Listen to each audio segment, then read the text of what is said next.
South Asia সাহিত্য পরিষদের দ্বিতীয় প্রতিষ্ঠাবার্ষিকী উপলক্ষে অনুষ্ঠিত হল সাউথ এশিয়া স্টার অ্যাওয়ার্ড 2025 প্রদান এবং সাংস্কৃতিক অনুষ্ঠান। শনিবার বিকেলে রাজধানীর বিজয়নগরের একটি হোটেলে আয়োজিত এই অনুষ্ঠানে প্রধান অতিথি হিসেবে উপস্থিত ছিলেন হাইকোর্টের অবসরপ্রাপ্ত বিচারপতি মীর হাসমত আলী। অনুষ্ঠানের উদ্বোধক ছিলেন লন্ডন প্রবাসী কবি এবং সাহিত্যিক আব্দুল মোহিত চৌধুরী। প্রধান আলোচক হিসেবে বক্তব্য রাখেন কবি অশোক ধর। বিশেষ অতিথি হিসেবে অনুষ্ঠানে উপস্থিত ছিলেন সঙ্গীত শিল্পী সৈয়দ আব্দুল হাদি, সঙ্গীত শিল্পী খুরশিদ আলম, চলচ্চিত্র অভিনেতা DA তায়েব সহ সাংস্কৃতিক অঙ্গনের বিভিন্ন বিশিষ্ট ব্যক্তিবর্গ।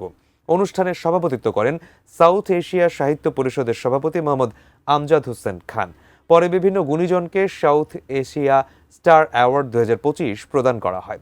এর মধ্যে বেস্ট রিপোর্টার অ্যাওয়ার্ড পান এটেন নিউজের রিপোর্টার শারমিন রিহা।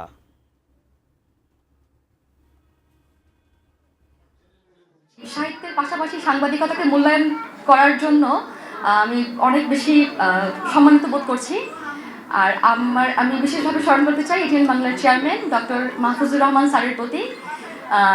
স্যারের আসলে দিক নির্দেশনায় এই সাংবাদিকতায় অনেক প্রতিষ্ঠিত সাংবাদিক তৈরি হয়েছেন এবং দেশের জন্য কাজ করেছেন।